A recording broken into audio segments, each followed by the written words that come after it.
about the There activations? we Are go. those kits that we can buy now or something, or get a hold of on the website, or? They're actually free, absolutely Okay, free. I will put a link to it. As soon as I'm perfect. finished talking, I'll put a link to it in the thread here so that you Because I have. haven't done that in so long. I wouldn't, that would be excellent. Thank you. Yeah, and if you have any questions, you can reach out to me on the Facebook page as well. Beautiful. Perfect. Or Linda. Absolutely. I've known you for so long. You are so beautiful. So let's see, is there anything else? I just want to restate that, you know, what we're really about here is arising together as a community. And so, you know, we're really happy to come together these couple times a week, and then to celebrate also that the things that we're doing outside of the group, the way that we're stepping up into our leadership there as well. And so does anyone have any, we have like another minute. Does anyone have any final share about perhaps how they're stepping up more fully into their leadership in their life? Just a quick share. Anyone? And oh, I've got Julia. Very good. You've been around, hanging around. So great to have you. Please. It's good to be here with you all. Yeah, I'm always going to share. One way I've been stepping a bit more into leadership is being doing my best to stay really grounded and being mindful of how my nervous system affects the people around me. So, been quite a lesson. That's very powerful. Thank you. That's really first. It's foundation. Awesome. Well, thank you all. And I'm going to turn it over to Jim Donaghy, and look forward to hearing all of your input on the study this evening. And we'll be putting out the notes for this call in the next few days. You can probably look for them. Usually it's about Monday when they're processed. So look for them from Maria then. Great, thank you, Teresa. I'll just offer my own welcome to everybody as also. It's so great to see the faces again, and for you to take the time to join us and to be able to take part in this hub and building the community and strengthening the community as we move forward. So first of all, for the folks that perhaps are new, I'm gonna hit something into the chat box that you can see, but the book that we are studying is called Reality Transurfing. So for the folks that haven't seen it, that's it. It's a bit of a tome. There's a lot of really valuable material in here, and it makes for good reading. It makes for really good thinking when you get a chance to really dive into it. The link that I put up in the chat is kind of cool because that's zlibrary.org is a free online library, and you can get the book there. If you go there and just go onto the books header and search for it, you can get the book and download the book for free. So it's really, really handy, and you've got it immediately rather than reaching through Amazon or somebody like that if you decided you wanted to have a copy. So here we go.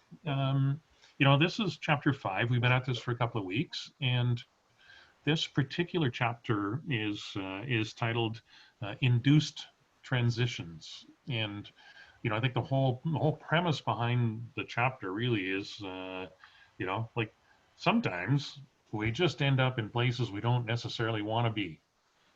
And, why and how the heck did that happen? And so he really spends a lot of time explaining a bunch of the concepts and a bunch of the things that unfold that can, almost unwittingly drag us there. And so, that's what I'm going to step through. Some of the previous chapters, concepts that were, really key to the discussions that we've had so far have been around pendulums. Anybody remember what pendulums are and how they can grab us and own us? Don't all speak at once now. Come on. Who's going to clue us in?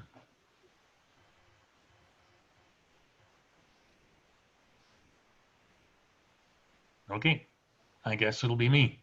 All right, so the whole concept behind pendulums is we see these things out there all the time, and it's they're irritants that can pop up, and they just get our attention and they snag us, and it's like the more we talk about it, and you think about that pendulum, a concept, it's the more it snags me, the more energy I pour into it, the more I give it a bit of a shove almost, just like that swing in the park.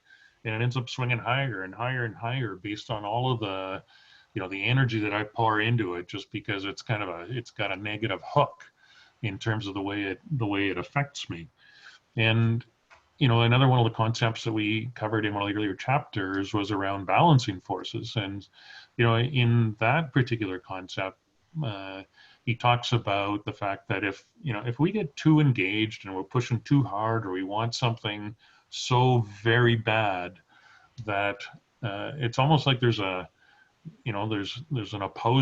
equal and opposing force, a balancing force that materializes in order to hold us back. Like if we put too much attention on it, there's a resistance that just suddenly shows up, and it creates that balancing force, and it holds us back. And so the whole premise around that, in order to set aside the balancing forces, was to set your intention, and then to go about nice steady action towards achieving your intention, but not being owned by the desire for that thing so strongly that you cause the balancing forces to show up. So in this particular chapter around induced transitions, pendulums and balancing forces again become a really, really key element of the discussion in terms of how that plays out and how they affect us. So Jim, please. I'm sorry, I was thinking about when we need something, it's as if we're going to create an unhealthy attachment to it, and which is perhaps why the universe won't give it to us. It's the source of suffering that is, to me. I don't know if that's the way it works. I'm just considering that possibility.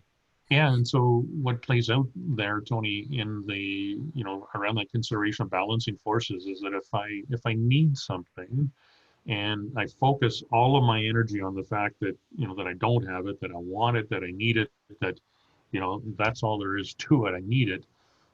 That's what invokes that balancing force. It starts to create almost like two magnets of similar poles. When you push them down, you can't quite get there. And so in a lot of his writings, and similar in this chapter as we'll talk about, he says, you set your intention, know with your depth that you need this thing, but then lower the importance of the gap, lower the importance of your need for that thing, just work with the intention. And then the universe is going to support you and ensure that it comes into your life. But if you're so welded to the need and the absence of that thing in your life, that's when the balancing forces come into play, and it creates complications for us. It eliminates the simplicity of the fact that these things can just come to us. When we set our intentions. Yeah, I see that as a spiritual being, we really don't need anything. I think that's perhaps the big lesson. Yeah. And Linda, you were going to add something, I think? Yeah, it's kind of our ground of being is what's the important thing. It's like if we're really attached to something and we're really trying and putting a lot of energy into it, there's something in us that is thinking that we're not going to get it. It's like we wouldn't be putting that much energy into it and be that attached to it and put that much life force into it if we knew the universe was supporting us and that it was coming to us. It's kind of like we like to use this analogy of you go into a restaurant and you look at the menu and you're with a friend, and you look at the menu, you order off the menu, you tell the waiter, hey, I want a salad. And then you go ahead and you continue talking to your friend. You don't put all this energy into, I hope that the salad comes, and I hope that it actually really has avocado on it. And, and I hope that the lettuce is fresh. And it's like, if you do that, you're neurotic. And that's kind of the way we are with our goals sometimes, is we go at it a little neurotically instead of just ordering the salad and knowing that, hey, the waiter's going to bring the salad, it's going to come, and we're going to be able to enjoy the salad so we can go on with our life and enjoy our friend and have a conversation and it's going to show up. And so it's kind of like that with that. So this whole chapter spends a lot of time talking about, you know, all the negative things that can happen and how those negative things can ensnare us and capture us. And, you know, the big concept talks about a funnel, and, you know, we get into this funnel and it just sort of starts to own us and sucks us down into the pendulums, and it just creates all kind of havoc in our lives. And so, you know, as Linda says, it's just about setting that, you know, set the intention, lower the importance around the thing that you're wishing, that you're looking for to come into your life, and trust the fact that the universe will support you in that way. And, you know, he talks at great length, and it's so you know, so prevalent at the moment in the media, especially, and how, you know, if we get caught up and we start to focus only on the negative things that are out there, you know, that it just seems to be all consuming. They're like, it's like Velcro, like we're covered in Velcro. And as soon as you start to listen to that negative stuff and rub up against the fuzzy wall of all that negative stuff, you just get stuck in it, and you can't extract yourself from the negativity and what's going on. And the more we get ensnared in that negativity, the more we start to talk about it and comment on it and have it own our dialogue and all of our thoughts, the more it drags us into, you know, the world of those pendulums and the balancing forces in a negative way that doesn't serve us.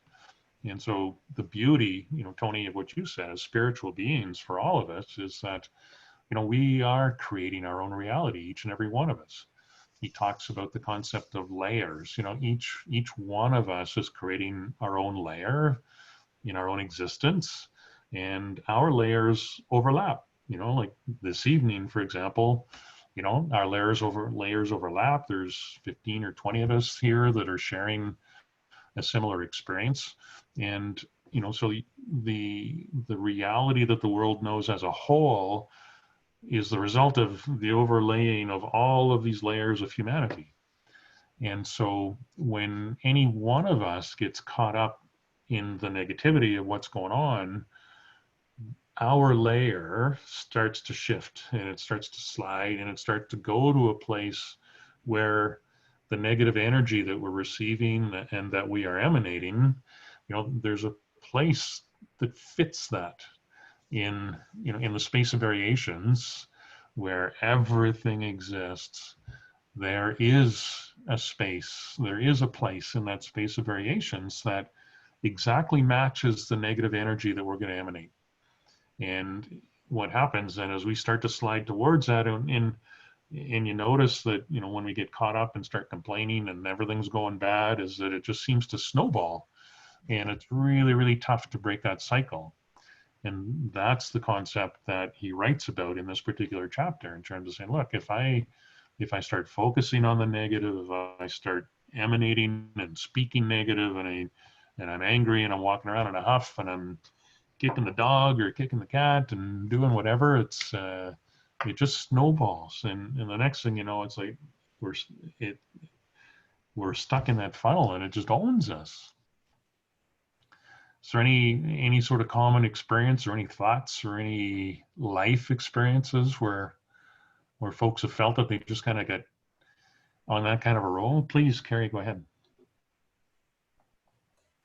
My mom has been very, very ill well, quite a long time. And she has never, for as long as I've known her, been a positive person at all. And she doesn't, I kind of tried to a little while ago suggest that maybe there could be an easier way to do something, and she wasn't open to it at all. But I spoke with her yesterday, and something she said resonated with the chapter, that the quote that Teresa put in the group. And she said, I'd always said, give me anything, I just don't want to be blind. Just don't want to be blind. Guess what's happened? Oh, no. Yeah, she can't see. Oh, and because of her distrust of people, when a doctor suggested an operation a couple of years ago that would have been a very simple operation, she didn't trust him, and she was convinced that he was just wanting to experiment on her. And so unfortunately the window looks like it's past for her to be able to have that operation, and now, you know, the thing that she wished for has been fulfilled, which is it's not my personal example, but it's a very obvious manifestation right there in front of my eyes. Yeah, yeah. Are there any others that people can share?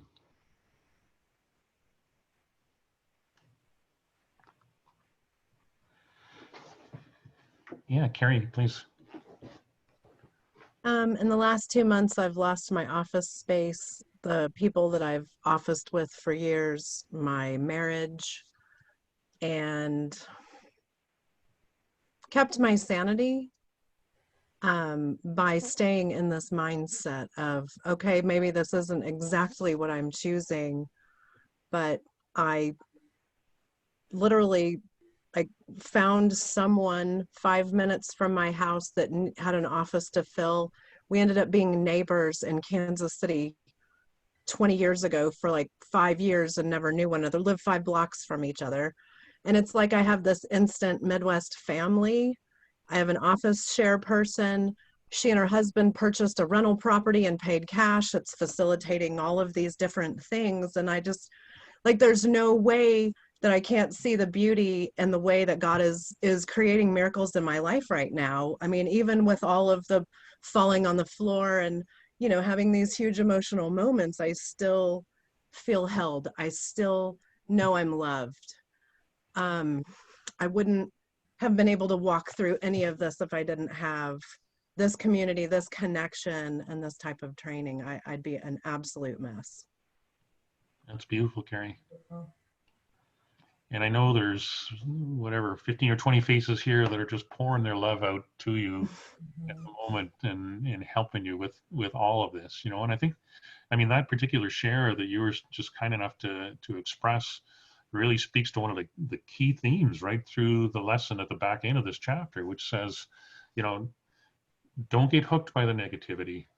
Keep your spirits and your wits about you.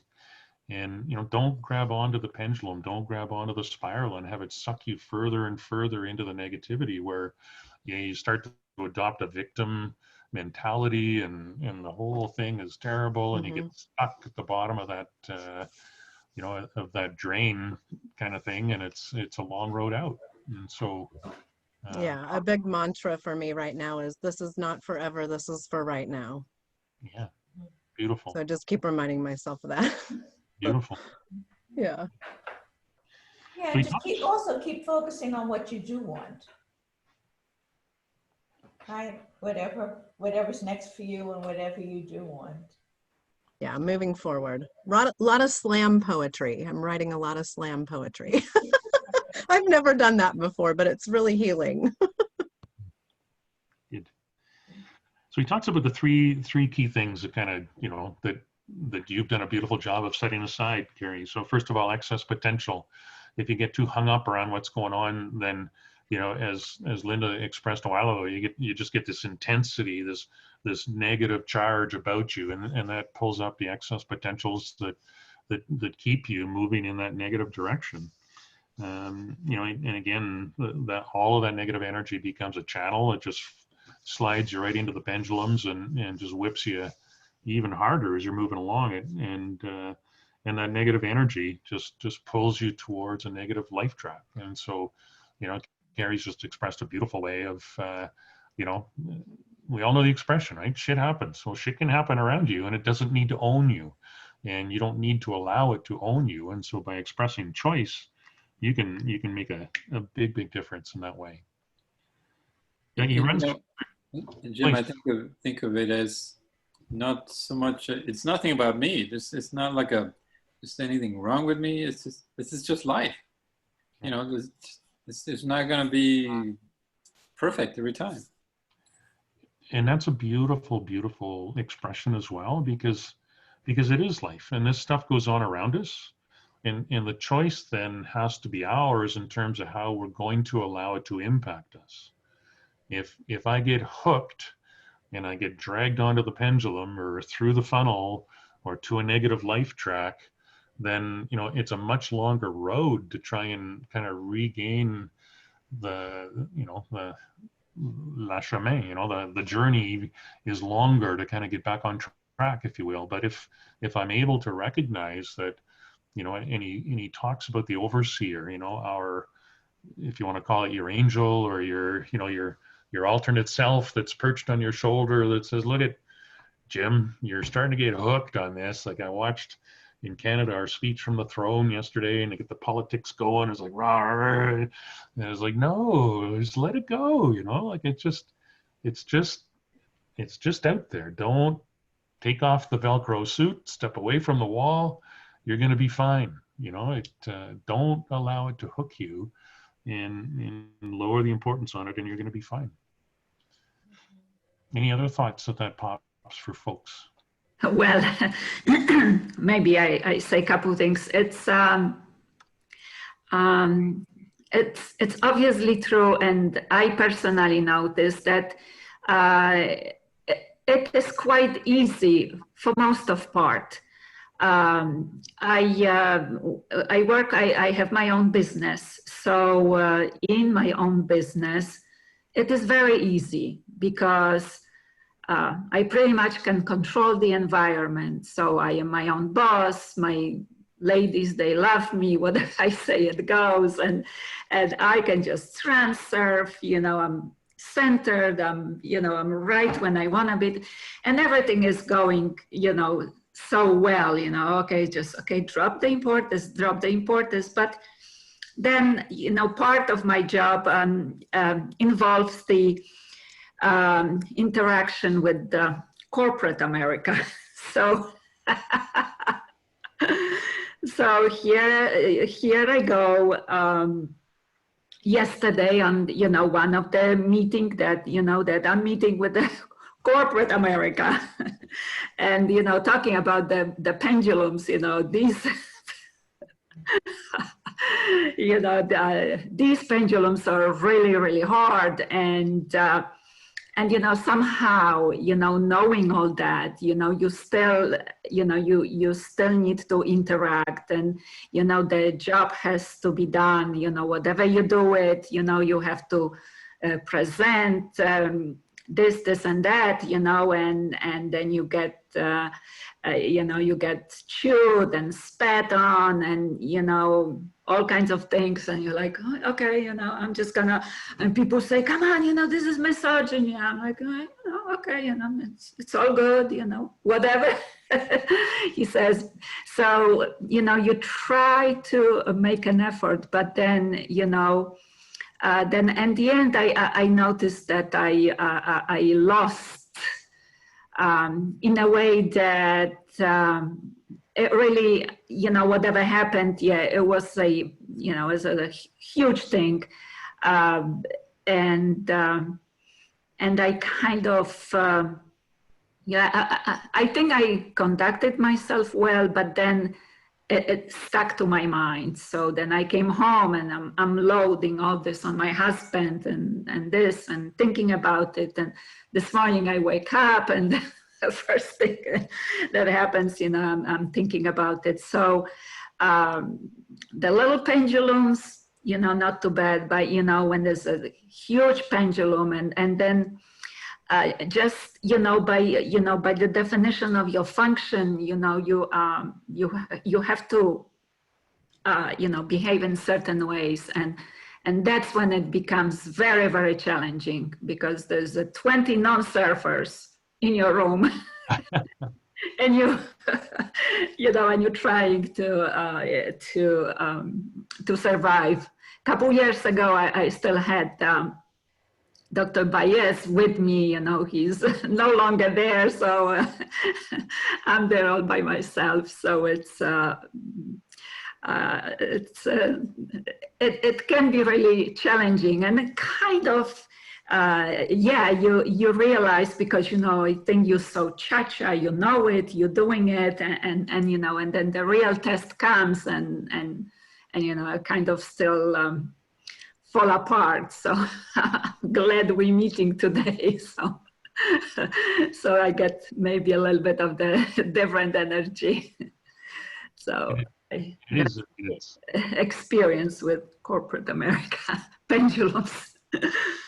When the big ones kick in, it undoubtedly it gets tough, and that's when, you know, it's important to to listen to that little voice. It's kind of sitting there saying it's okay to engage, but it's also really important to understand that you don't get ensnared, that you don't get stuck to it, you know. And if you play it as an infinite game rather than a finite game, if you play it as a finite game, which is, you know, it's win-lose, somebody's got to win, somebody's got to lose, and then the balancing forces start, and you get, you know, the emotions start to rise and get into it. But I mean, if you play it as an infinite game that just says, look at, you know what, I'm going to disengage from the emotion. I'm going to disengage from the crazy energy that's starting to flow, and you know, I'm just going to let it play out. You know, let the pendulum fall through, and you know, live with your intention.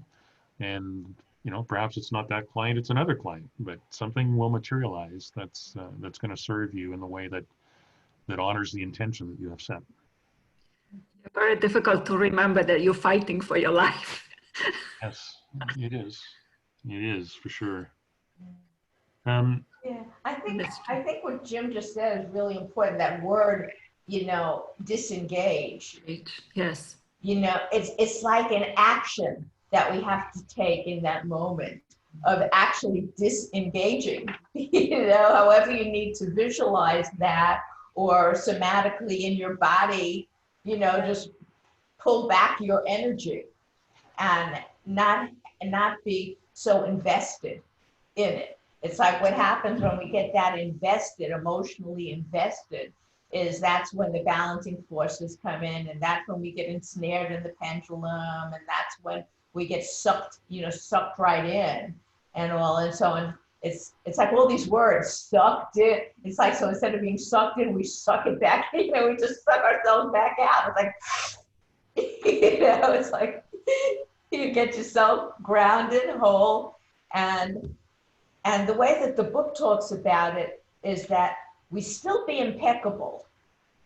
You know, whatever you're doing, you still do it impeccably, but you do it more as an actress almost that's playing this part, instead of somebody who's totally invested and in the middle of it and entrenched in the whole thing.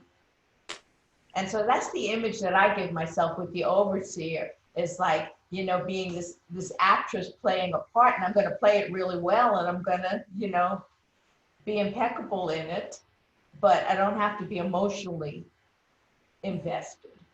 Yeah. Mary, you're going to make a comment? Yes, actually, I like what Linda had to say. You know, when I was younger, I being an actress and just kind of playing along, it made me feel so fake. And so I felt like I had to be like emotionally invested and kind of say my piece. And so it's kind of interesting, but now I can kind of just go along. But this week I got caught into like a corporate pendulum, I guess you could say. I you know, I was looking out for myself. I hurt my foot and I took a few days off of work, and I went to a clinic. It wasn't my primary, but I went to a clinic, and my boss was like, you need to bring in a doctor's note. And I didn't get a doctor's note. And my appointment with my primary wasn't going to be for another month. And so I was stuck in this spot. And so as soon as I was like, you're wrong and I'm right, that I wasn't getting anywhere. And so I had to like kind of backpedal, and I was like, okay, I'll see what I can do. So I called the clinic to get a letter, but the doctor wasn't going to be in the next day. So I really, like the next day, I just like I disengaged, and I kind of meditated a little bit, and I totally disengaged. It was going to be, you know, acceptance of the outcome for me, whether it goes my way or not, is key.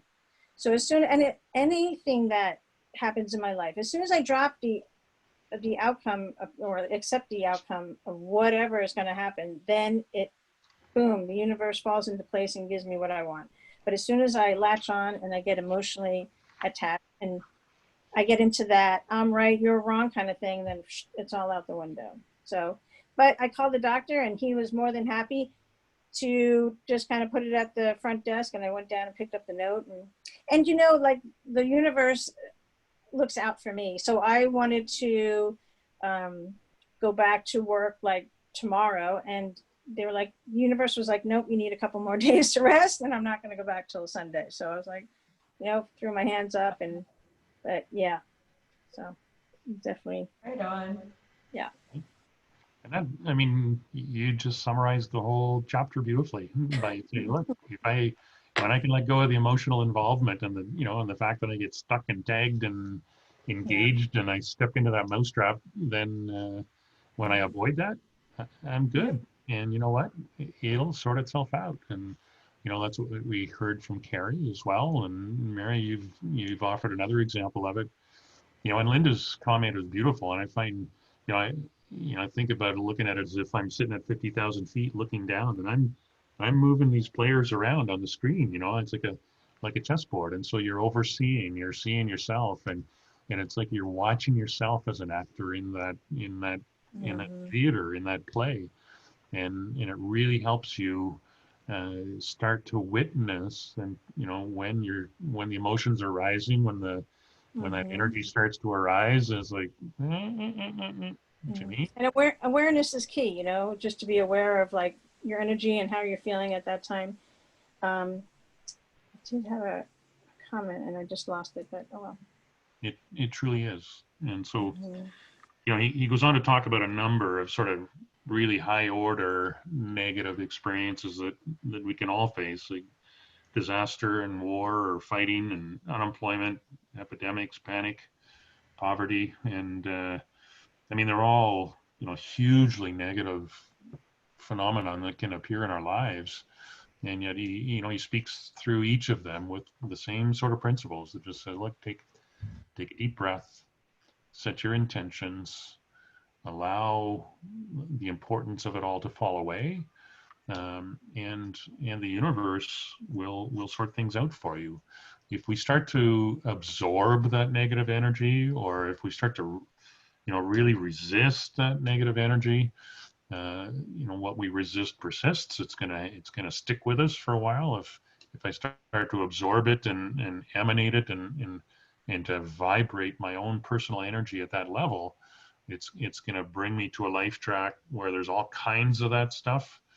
And if you find a way to just sustain your energy level, sustain your optimism, that we don't have rose-colored glasses on, but we just have clear intentions, and we take deliberate actions towards those intentions, and we allow the emotion and the energy to flow and to fall away, and the universe is going to sort it out.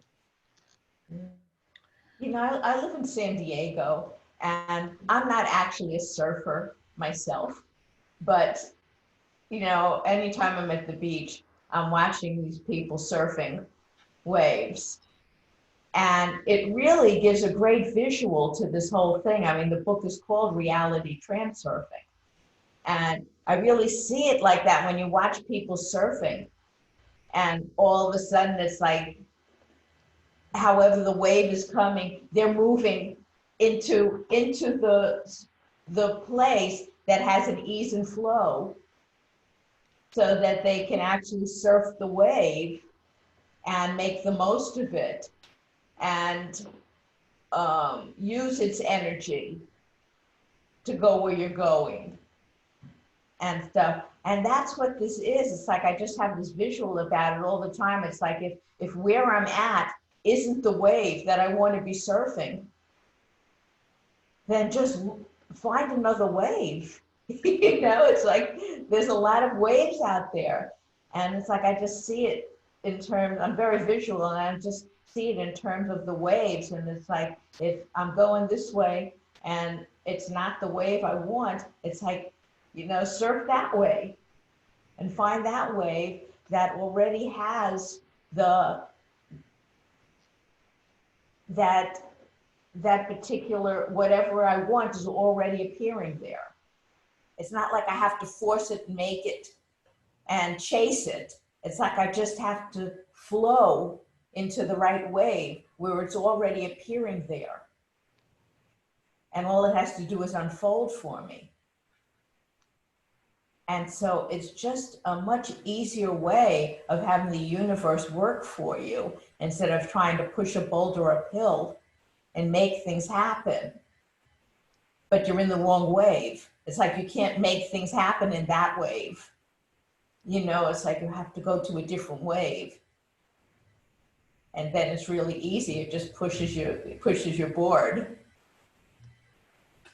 And that's a beautiful analogy, because you know, the back end of the whole thing is the best way to miss or to step away from or to avoid all of that, those negative, you know, negative waves and the induced transitions that can take you to those places where you don't want to be, is to consciously ignore the negative waves, the negative things that are going on. So, you know, to build on Linda's analogy, how many times you see those surfers sitting out there and they're looking over their shoulders at the waves that are coming, and you know, a wave may look great, and yet they've got that intuition, they've got that knowledge, they've got the calmness about them to say, no, not this wave. Like that's gonna, it doesn't have the energy that I like. It's perhaps not high enough. It's not gonna take me to the place that I want to go. And they literally just consciously choose to ignore that wave. They let it pass through them, and then they catch the next wave that's taken them in exactly the way into the place with the energy that they're seeking to get to the outcome that they desire.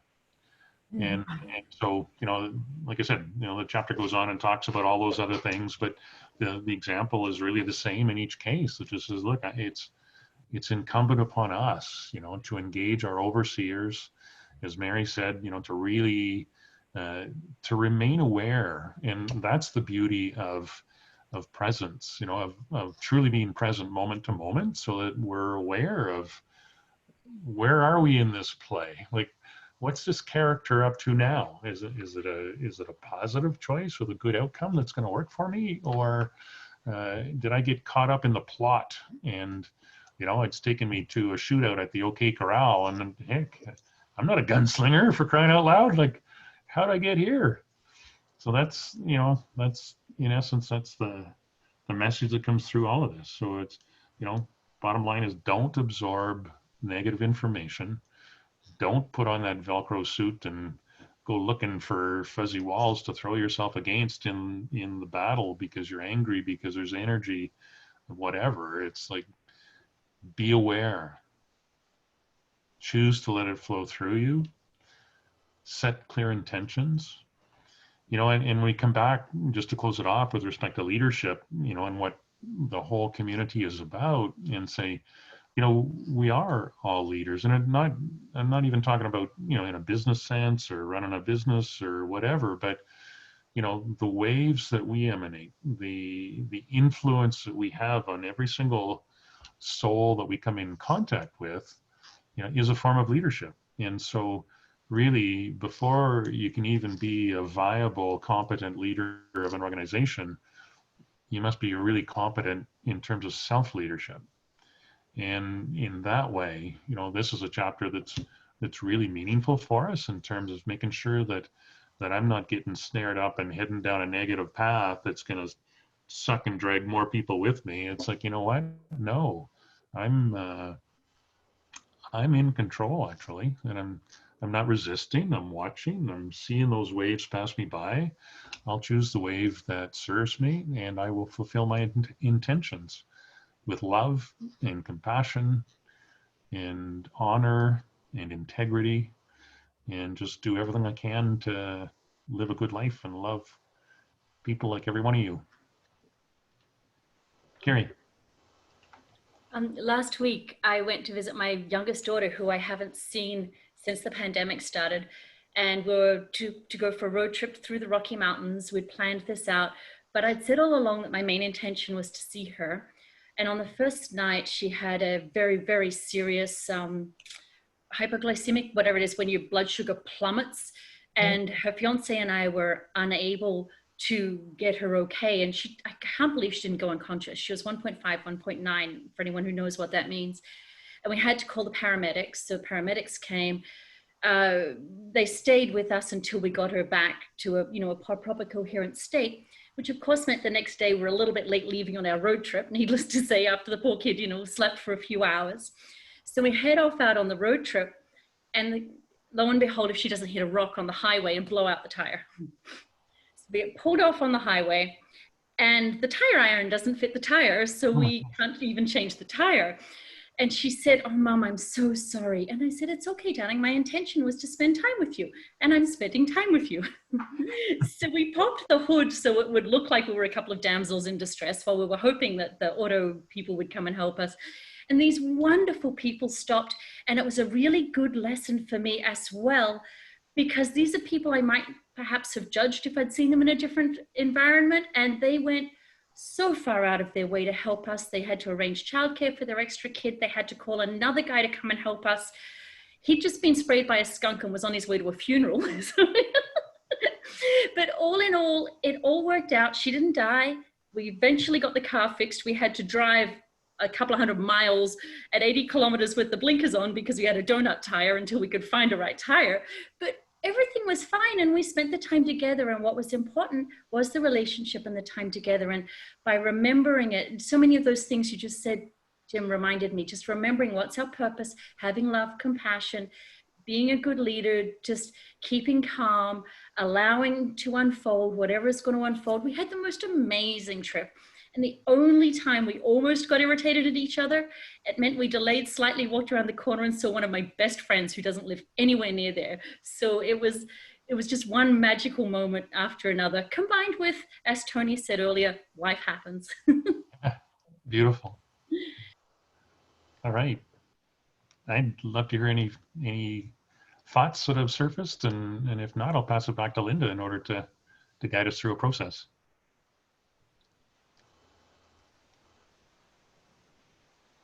Okay, thank you very much. Thank you, Jim. Fabulous recap. I see Daniela with her hand up. Ah, Oh, sorry, I missed Daniela, was that right? Yes. Yeah, that's okay. I just wanted to maybe just put a little bit of input when Linda was talking about the waves and surfing. So to me, it brought out the topic of discernment. You know, like, how do you know what wave to catch when you're out there in the big blue ocean and you've got all these waves coming at you, which, you know, you have to develop some sense of discernment, right? Because you don't want to just get every or whatever wave comes along, because then you're like that wave, you know, leaf in the wind. You're just getting bopped around in the sea. So I think a lot of it too is the ability to develop that sense of discernment, to catch the right waves. mhm. That makes sense. Yeah. For sure. And, you know, and it all comes from you being in touch with your intention. Right. And also, like Mary said, you know, having the awareness that you're not having the overseer and the awareness that your intention is pure. Because a lot of times we have cross agendas, right? It's like you're at this restaurant and you want to order something, and what you really feel like is fried chicken. And you go, no, but I can't have that because I'm on a diet. And so then you're in opposing forces, because part of you wants the fried chicken, and then the other part of you says, no, it's going to make me fat. And then you have no unity. Right. And so part of discernment is being clear on your intention, and also knowing what self-sabotage might be coming up. Right. You know, that's going to try and pull you off track, and knowing the difference between your intent, having your intention be clear anyway, regardless of that it's telling you to order the fried chicken. You know, if you want to lose 5 pounds, you want to lose 5 pounds, you know? Yeah. Yeah. I think sometimes also, you know, a wave can sneak up on you, right? Like I got caught up in a riptide in Huntington Beach in California decades ago. And so your analogy kind of like zoomed me back into that, that experience. And so you know, sometimes things in life too, right? They can catch you off guard, and then you're caught up in this swirl that you have no control over. Like you're just in it until finally the wave spits you out on the beach, and hopefully you can still breathe, right? And catch a breath of air, and then get up and walk away and start again. So yeah, I don't know, like, you know, I walked out there and I got caught off guard. I didn't have an intention to get caught up in a monster wave that came out of nowhere, but it happened. And I think in life sometimes, even though we're fully aware and, you know, we have all our ducks in a row, sometimes things can just come up. Like this COVID, right? Like it's just turned everything upside down globally for everybody. And nobody was looking for it or expected it, I guess. Well, maybe some did, I don't know. There's all sorts of theories around that. Yes and no. You know, yes and no. I mean, yes, of course there are things that happen that aren't our preference. Mm-hmm. But whether we thrive through it or whether we get derailed by it, as far as I'm concerned, you know, we don't get victimized by it. Right, right. You know, that's our choice and our empowerment. Mm-hmm. You know, whether you choose to thrive through it. You know, it's like when the real estate devastation happened, and all these foreclosures and you couldn't get a loan and nobody was buying real estate and all of that. I was a realtor and a mortgage professional at the time. And at that time, there was 160 people in my office, and 150 of them went and got other jobs because they couldn't make a living. Yeah. As a realtor, I learned how to do short sale negotiations and had more work than I possibly could have had.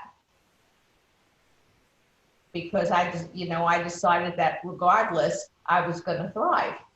And regardless, I was going to find a way to make the best of it. Mm-hmm. You know what I mean? Yeah, exactly. Yeah. I think a lot of it too, right, is a matter of what perception you choose to have and how you deal with that. Because yeah, a good friend of mine always reminds me over the decades is, you know, if life hands you lemonade or with lemons, then you make lemonade. Right? Exactly. Or you just end up being a really big sourpuss. So I've made a lot of lemonade. That was my choice anyway. Yeah, beautiful. The main point through it all, you know, he talks about it is like, don't panic, you know, like even as you talked about getting caught in the riptide or whatever. And so, you know, because when we panic, you get caught up in those circumstances and you lose your sense of awareness, and suddenly, you know, some really viable options that are available to you just disappear because you can't see them for the state of panic that you're in. So, you know, as Linda said, I mean, hey, I figured out how to do short sales and I did very well. Thank you. You know, in my own personal life, I was a pilot in my first life, a military pilot for a number of years. And shortly after I retired, I was flying with my cousin one day in his aircraft, and we were out, you know, over some low-lying hills in the Okanagan in Western Canada, and we had engine problems. And like there was no place to go because we were over semi-mountainous terrain. And, you know, it was like no life flashing before my eyes. It's just, okay, well, shit happens, and can't go that way because it's a dead end cliff. Can't go that way because it's like water and trees. And okay, I'll pick the very best looking trees in front of me, and in we went. And I used up one of my 9 lives. And you know, there was no panic.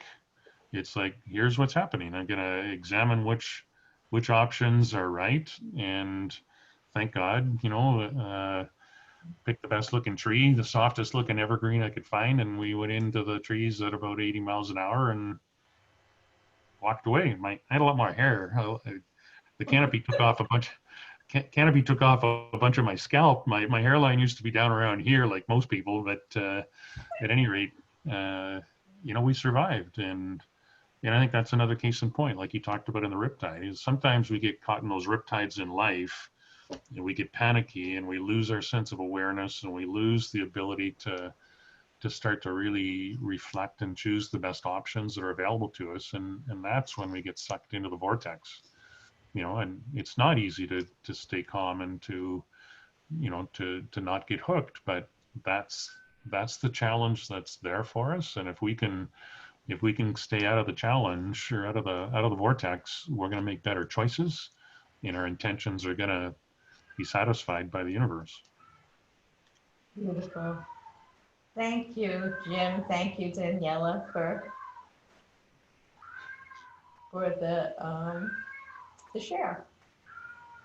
And thank you, everybody, for participating. This is just great. So we're going to do a process now. And so this is what we're going to do, is I want you to think of a situation in where you feel discontent or feel like you have a complaint about something or discontent, and just come up with something. And go ahead and put it in the chat box. There's something that you're discontent about, or you've complained about, that you've had some sort of negativity about, maybe an ongoing thing.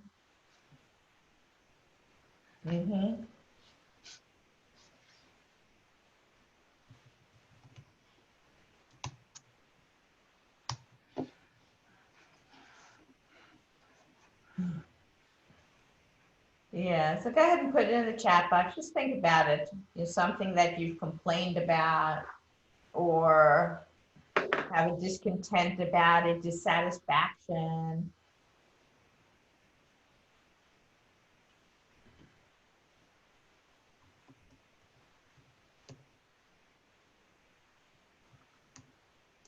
Okay, does everybody have something?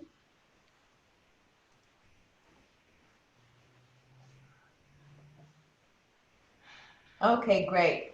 So this is called the 10 finger. Did you have your hand up, Shante? Okay. This is called the 10 finger method. And so what we're going to do is, so you have the thing that's the negative, that you're discontent about, or that you've complained about. And now think about, how would you like to feel? What's the opposite of that? How would you like to feel? What would be the wave that you want to surf? And go ahead and put that in the chat box too.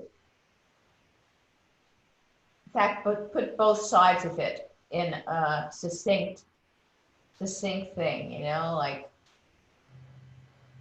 complain about my neighbors, and how does that make you feel? It's like,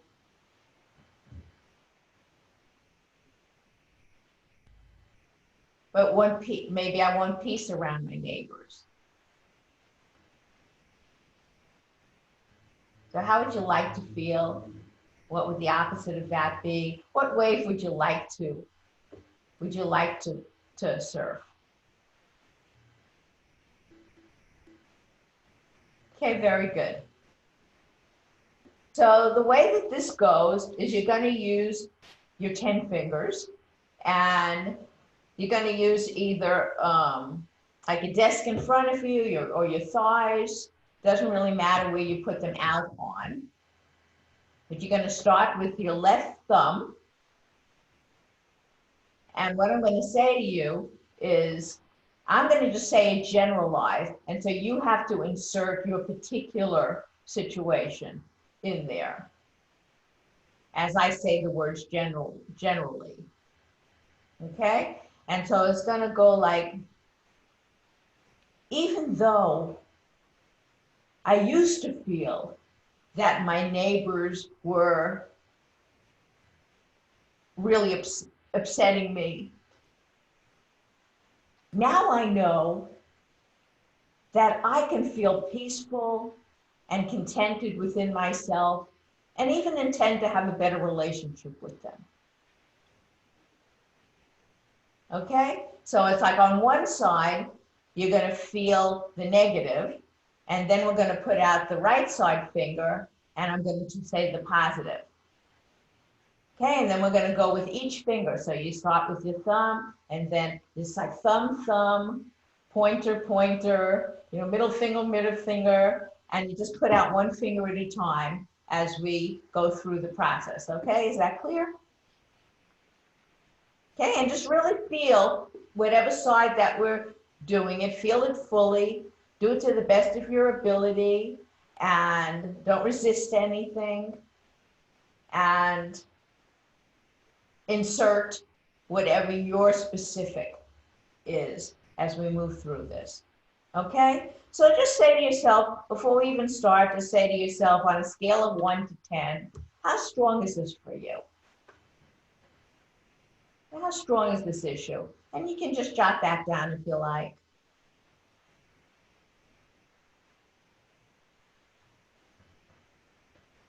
Okay, we're going to relook at that at the end and see about how you feel about, and then also what goal would you like to get from this?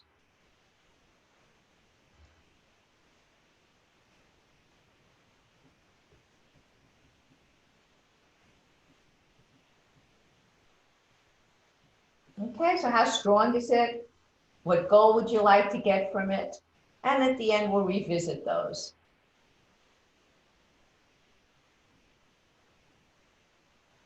Okay, so go ahead and put everything down.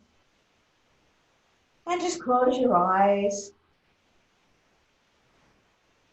Take a couple of deep breaths. And just be present right here, right now. With your intention to go as deep as you can and to follow this to the end.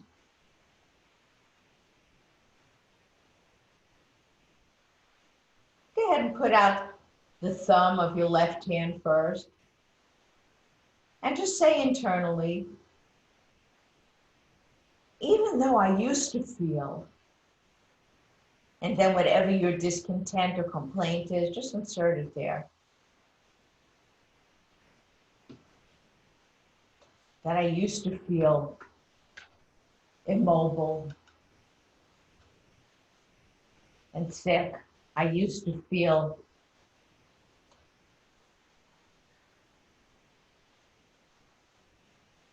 the frustration.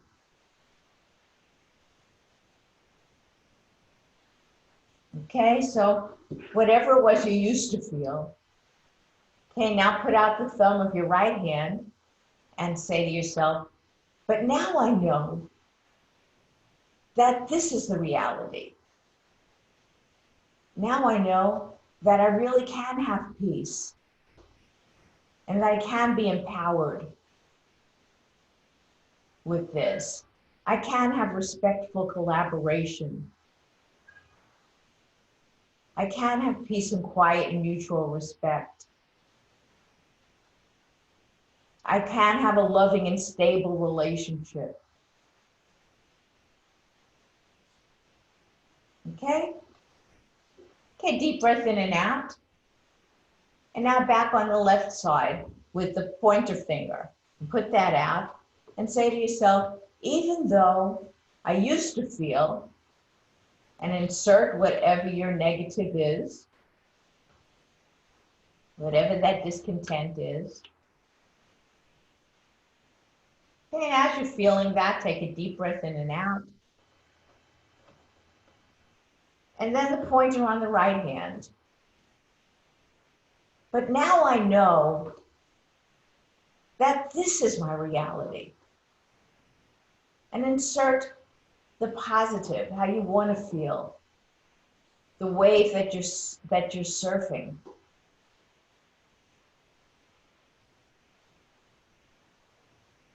And feel that fully and take a deep breath in and out.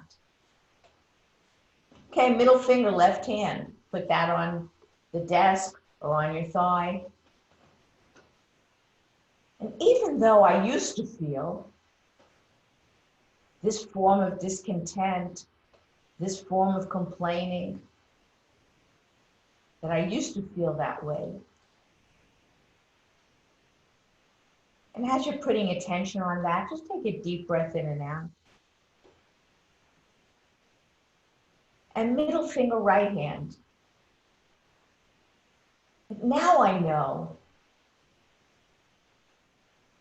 that this is the way I'm empowered, that this is what I have in my life, that this is the way of my intention.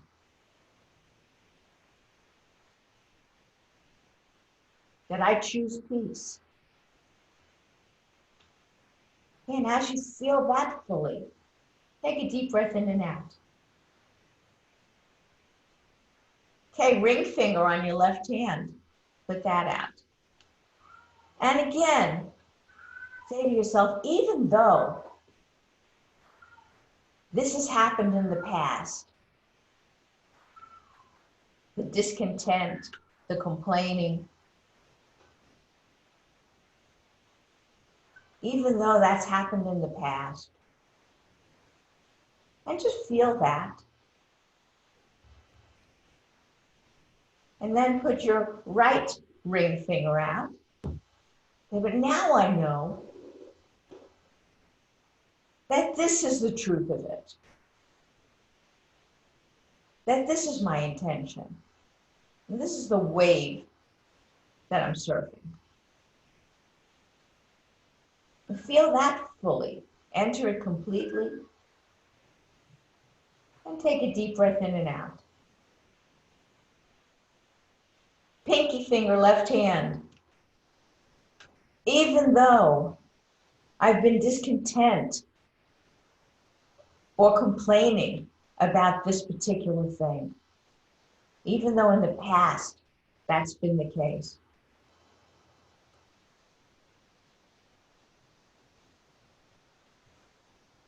right pinky finger.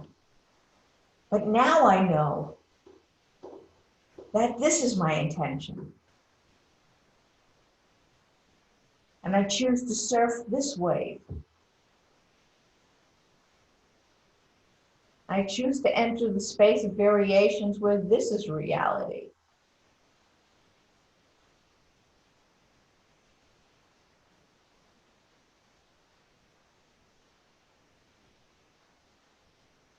Okay, take a couple of deep breaths.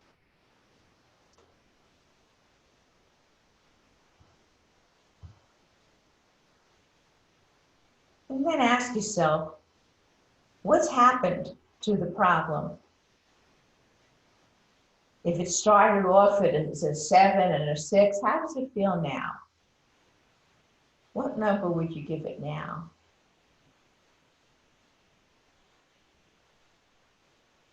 For how many of you has it gone down to a 1 or 2 or 3?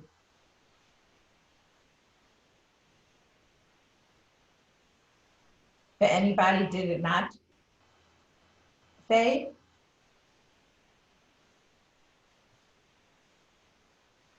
Okay, very good. So ask yourselves, what are you more conscious of now than you were before? And put that in the chat box.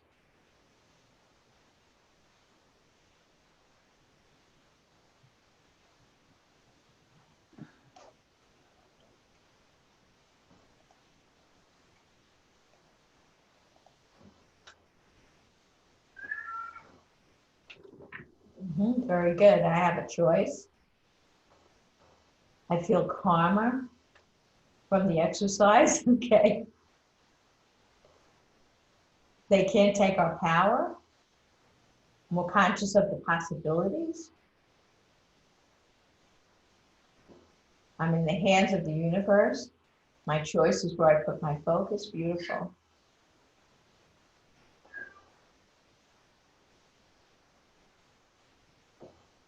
Beautiful. Remember, the other person is whole, and I have the choice to look at the good parts of the relationship.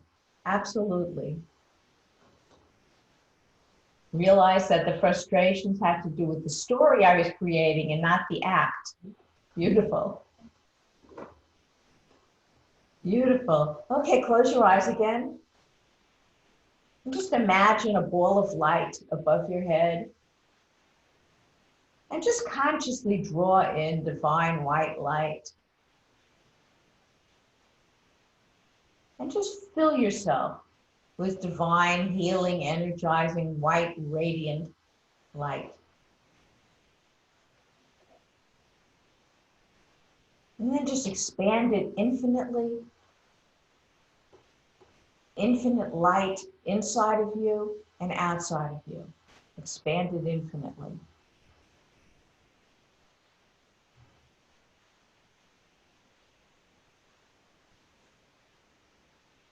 And if you want, and if you're ready, forgive yourself for any part that you've played in the situation. And if you want, and if you're ready, you can forgive anybody else who played a part in the situation.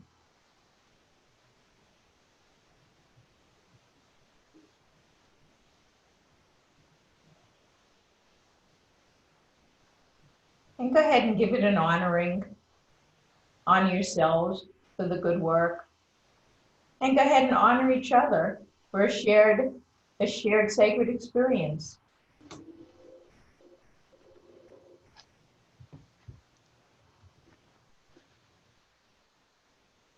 Okay, beautiful. What's to share about that? I'd love to take a couple of shares about your experience with it or what you're more conscious of now. What's good about this for you?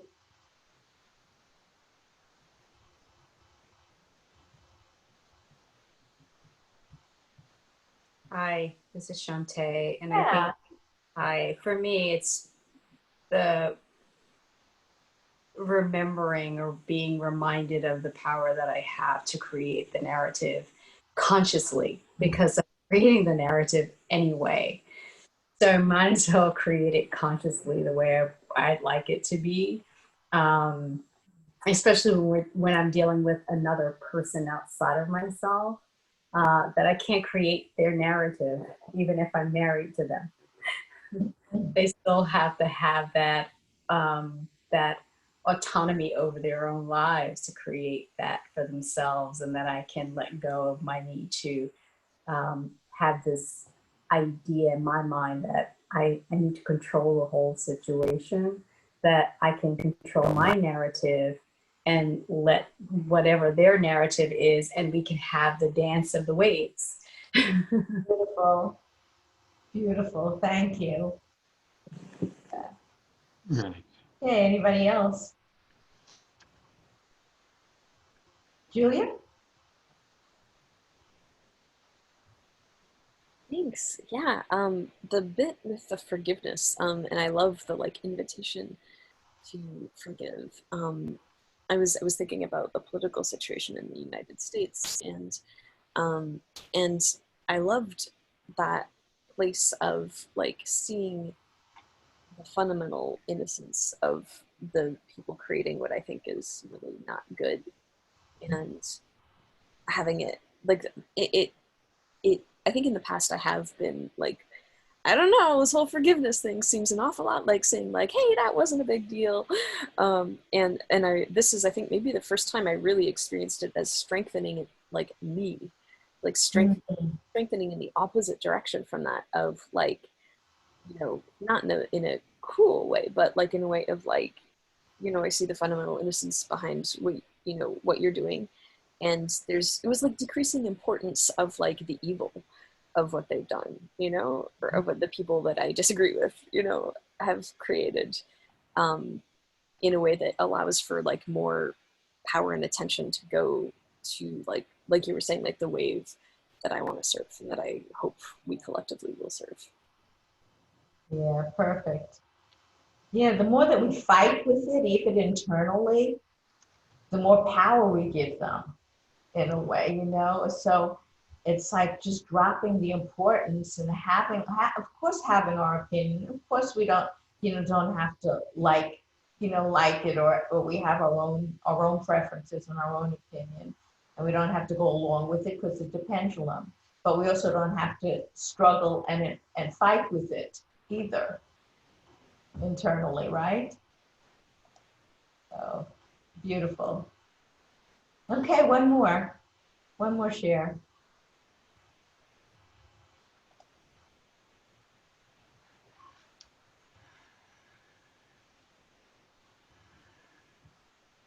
Okay, well, we'll move on then. Okay, it's back to Teresa.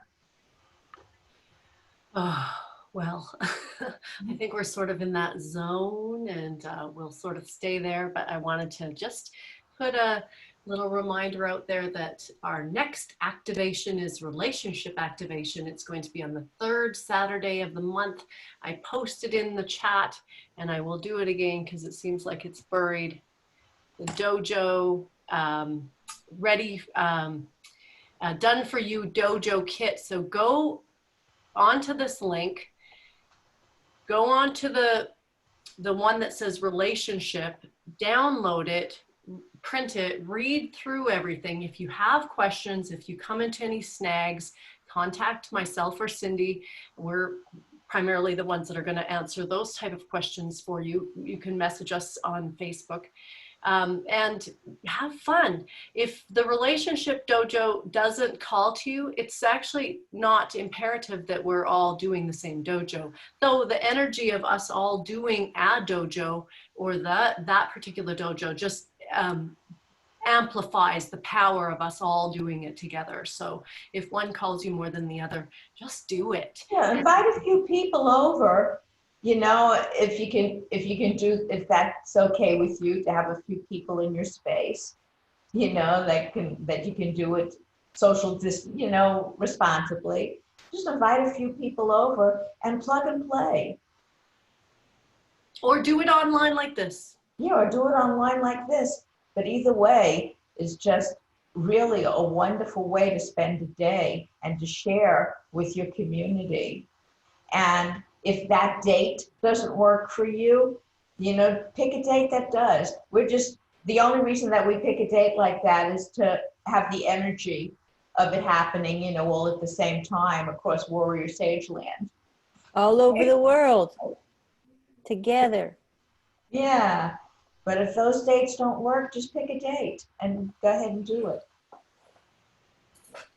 The official date is September the 17th, the 3rd Saturday of the month. So just October 7th. October. Does it matter what time? I'm sorry, October. I'm sorry. Does it matter the time frame you choose, or is there a set or a suggested time? No, because we have different time zones all over the world. So you know what? Set it up what's best for you and your group. You know what, Teresa? It just occurred to me. We're actually having well, that's okay. We'll just leave it like this. Okay, forget it. That's everything I know of for future information. Okay, and the next time we meet is the second Thursday of the month. October the 24th, or pardon, October the 8th.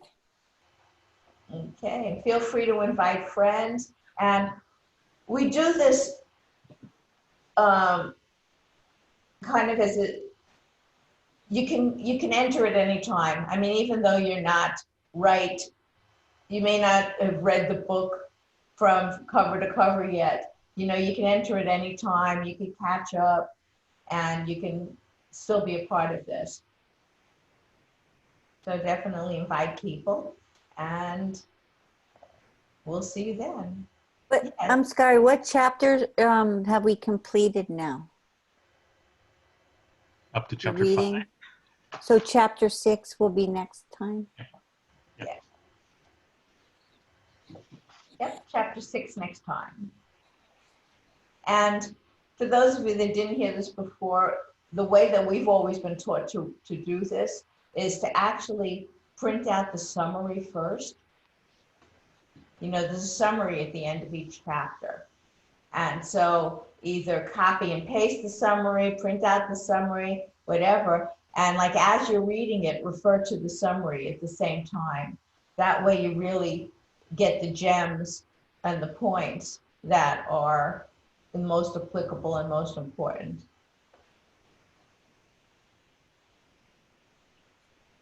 Okay. Awesome. See you in a couple weeks, guys. Thank you all. Bye. Thanks, guys. Bye, everybody. Good night. Thank you so much. Good night. Bye, Bye. Julie.